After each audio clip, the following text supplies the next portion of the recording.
good day sa ating lahat mga kaibigan. Nandito na naman tayo sa ating ah, Merkado Official po. Ito naman sa ating mga kaibigan, dito ay hindi talaga tayo nagtuturo. Ito ay enjoyment na po. Kung may mapakinggan man kayo, marinig about sa mga anong klaseng na hindi nag-fit sa estilo ng inyong pagmamanok ay ano lang mga kaibigan, just comment lang para naman natin may bago natin yung kung ano man yun. Pero ang sa atin dito mga kaibigan ay talagang experience lang natin. Kung ano man yung katuwaan o masasabi natin dito ay talagang sa akin lang yun mga kaibigan. At saka hindi ho kayo inobliga na sundin. Ito'y usapang magmamanok lang po. Talagang binabalik-balik ko itong sabihin mga kaibigan na tayo hindi nagtuturo dito, hindi tayo eksperto. Ang sa atin ay kasiyahan at talagang usapang magmamanok lang po. Yun lang mga kaibigan, ay itong pag-usapan natin ay ito sa ang pag-usapan natin ay itong tungkol sa isa sa mga nagpapalakas ng pakpak ng ating mga alagang mga manok po. Ito'y usap-usapan lang magmamanok lang itong mga kaibigan, usapang magmamanok. At gusto nyong alamin, panoorin. Kasi dito ay mag-enjoy tayo kung mag-enjoy man. Kasi itong mga manok mga kaibigan, pag ang manok dyan naka-range man o naka-limber o nakakulong, basta ang manok mga kaibigan, di nyo lang hawakan palagi, hawak-hawakan palagi mga kaibigan, ay talagang malakas yung pagtaka ka. Kung hawakan mo, ganunin nyo yung pakpak ng isang manok, kahit nasa limber mo lang o sa kulungan mo lang, magtaka ka mga kaibigan na napakalakas mo. Basta hindi nyo hawak-hawakan masyado yung manok po mga kaibigan. At saka isa din na pag may stag ka na manok, gusto mong lumalakas ang pakpak talaga nila, ay matrabaho lang mga kaibigan, pero makitaan mo mga kaibigan sa 2 weeks mong ginagawa yan, ay talaga makitaan mo yung pakpak ng iyong manok, ay talaga lumalakas po. Totoo yan, experience ko yan dati mga kaibigan, kasi wala akong fly pin dati, wala akong sa labas namin may damuhan, ay talagang ihagis ko yung manok ko mga kaibigan. Ihagis 3 bisis lang po kada umaga mga kaibigan. Tingnan nyo ang resulta for 2 weeks mga kaibigan, ay talagang lumalakas na po pag ibangga mo yung manok mong kaibigan, nakita mong talagang mataas ang lipad ng iyong manok po. Totoo yan, talagang experience ko yan mga kaibigan. Ito naman sa atin ay talagang pag ikaw ay isang magmamanok ay talagang experience mo kung ano yung kahit mga pinakasimpleng bagay po. Kasi ang goal natin mga kaibigan ay lumalakas yung pakpak ng isang manok. Walang iba, ihagis mo mga kaibigan. 3 bisis na hagis lang sa umaga po. Totoo yan mga kaibigan, bago mo sila pakainin. Kung ang isang manok mo ay medyo nakulangan ka sa lipad niya, pag siya pag siya bitaw mo, gawin mo yan mga kaibigan, 3 bisis ang araw po. Tuwing umaga, sa hindi pa kumakain yung manok mo mga kaibigan. Ibig sabihin, palagay na lang nating 6 o'clock in the morning po. For 2 weeks, makita mo kaibigan, ibitaw mo, diba, ang manok mo ay talagang nasa ibabaw palagi po. Totoo yan. Ito naman ay yung sinasabi ko, experience ko, na yung kaibigan ko ganun din ginagawa, pero nagkamali lang siya kasi doon sa building niya inihagis yung manok niya mga kaibigan, masyadong mataas po, kaya natusok sa bakod mga kaibigan. So, totoo yan sinasabi ko, kasi itong magmamanok ka, napakasimple lang, napaka-common mga kaibigan, common sense po, na ang isang manok gusto ka lumalakas ay hagis mo po. Kasi yung fly pin kaibigan ay talagang lumalakas naman yun. Kasi open yun ng may ina, gumaganon, baba, pero yung ihagis mo kaibigan ay talagang, kasi mataas eh. Napakasimple lang po. At saka itong sinasabi nila na pag medyo malakas yung manok mo, malakas ang pakpak ng manok mo, sumusunod na rin yung palo na malakas ng isang manok po. Kasi yun ang nagbigay ng timbang sa kanila po. Siya ang nagtimon, mga kaibigan, nagtimbang na para pumapalo ang isang manok po. Pag mahina ang pakpak ng kaibigan, ay talaga mahina din ang palo. Totoo yan. Ito ay pag malakas ang pakpak, malakas ang palo po. Kasi yung pakpak mga kaibigan, yun ang nagtimon mga kaibigan, yun ang nagsilbi, nagtimbang sa kanya para makabitaw siya ng magandang palo po. Totoo yan. Ang manok, pag malakas ang pakpak, talagang malakas ang palo po. Hindi naman siguro lahat, pero karamihan, mga kaibigan, ganun talaga. Yung mga hatches mo, ay tingnan niyo po, talaga malakas ang mga pakpak, mga kaibigan. Pero pag may nakita naman kayong hindi malakas, comment din kayong kaibigan para pag-usapan natin. So, yan lang, yun lang kasimple, mga kaibigan. Pero, itong malakas na pakpak ng isang manok, ay napaka-importante po yun, mga kaibigan, lalo na pag sa laban. Hindi ho makadeliver ng magandang palo ang isang manok pag medyo mahina yung pakpak niya, mga kaibigan. Kasi kumukuha siya ng buwilo dyan eh. Bago siya pumalo, mga kaibigan eh. Kung mahina yung pakpak mo, hindi matumba yung isang manok, di ba?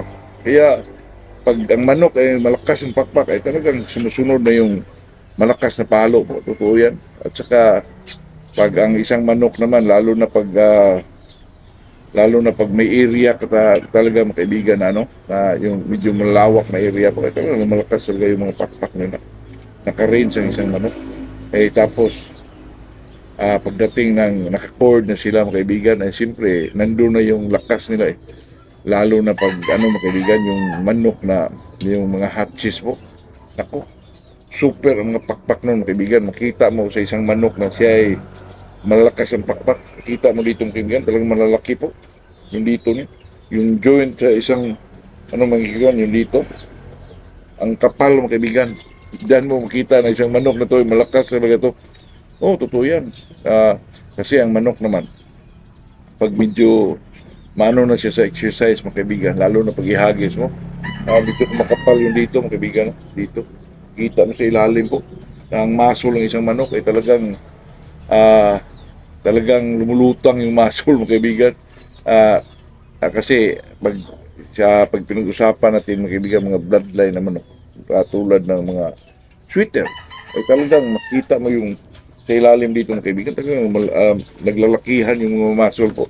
Kahit hindi mo i-exercise o ano, talagang sa bloodline yun mga kaibigan na ang mga bloodline ng mga import na manok, para ng Amerikano ng mga kaibigan na malaki ang buto. Kaya yung iba, iniwasan yung inbreeding para medyo hindi mawala yung malaking buto po. Pero okay lang naman yung mga kaibigan kasi may tinatawag naman silang seleksyon po. Kaya yun lang po, kasi itong sinasabi natin na nagpapalakas ng pakpak ng isang manok. Kung gusto ka ng exercise na kung ano mo yung gusto, yung ihagis mo kaibigan. Talagang malakas yung pakpak ng isang manok po. Kasi ang pakpak ay napaka-importante, lalo na sa laban ng isang manok, kaibigan. Totoo yan. Tayo naman ay napakasimple lang po, kaibigan. Yung ihagis mo. Pero matrabaho lang po. Yung mga ganun, pili lang yung mga ganun sa mga katulad kong mga backyard na talagang 4 lang ang manok, 5 lang ang manok. Yung mga ganun ba mga kaibigan, na pwede mong ihagis-hagis yan. Pero pag marami mga kaibigan, 50, nako, gawa ka na lang ng fly pin po. Yun lang ang pinaka-simple at pinaka na gawin. Kasi pag inigasagis mo yan, mga 100, ako, ngalawit yung kamay mo dyan, kaibigan. Ngalawit yung kamay mo dyan, o ano. Kasi ito kasing magmamanok tayo, lalo na yung medyo bata pa tayo, ay maghanap tayo ng maibigay natin sa kanila, mga kaibigan, na katulad yung number 1 talaga itong mga pagkain, mga kaibigan. Kung ano yung dapat mong ibigay, lalo na baguhan ka. Nako, malito ka minsan, mga kaibigan. Buti lang siguro kung may isang mentor ka nga na video magsasabi ng totoo po. Totoo yan. Kasi pag ikaw ay isang magmamanok po, sa umpisa lang, yung sa sisiw, di mo lang po pakain, booster, di ba? Pagdating ng 1 month, itong stock developer, kung ngayon mga kaibigan, madali lang kasi magtanong ka lang sa poultry supply, ay talagang anuhin ka na, pero hindi yung ano mga kaibigan na turuan ka kung paano magpurga, kung paano yung ipurga mo sa ganon, mahirapan ka, i-experience talaga mga kaibigan. At saka kasi itong manok, yung tingnan mo, parang madali lang alagaan, pero pag ka mga kaibigan, magbuhay ka ng sisiw po, gusto kong mag-alaga ng sisiw na po, lalo na pag maramihan mga kaibigan, talaga may stress ka po. Kaya kung gusto ka talaga mag-alaga, mas maganda talaga yung may paggalaan ka na medyo malaki-laki mga kaibigan, iwas sa sakit po. Pero kung ganito lang mga kaibigan na paggalaan mo, katulad nila, maglagay ka lang ng 10 or 6, pwede mga kaibigan, mga ganito. Parang sa akin ba? Pero sa susunod mga kaibigan, magpagawa na talaga ako ng paggalaan dun sa kabilang area dito po. Kasi medyo marami-rami nang nag-ano sa atin mga kaibigan, nag ah, nag-inquire po, base sa yung pahulugan system mga kaibigan, kasi mag-umpisa na naman tayo August or September mga kaibigan for early bird. Kasi ngayon mga kaibigan, yung napaban ko yung sa bakbakan po. Okay lang naman yun. Mag-umpisa tayo mga kaibigan, baka magbigay din tayo ng yung mga sisiw mga kaibigan na 3 months old, depende na lang yun. Kasi marami ho nagsuggest na gusto na sisiw para ako naman mga kaibigan, gusto ko rin yun, pero ang sisiw kasi mga kaibigan, maano tayo kasi pagdating ng panahon, paglaki sa inyo, pangit pala.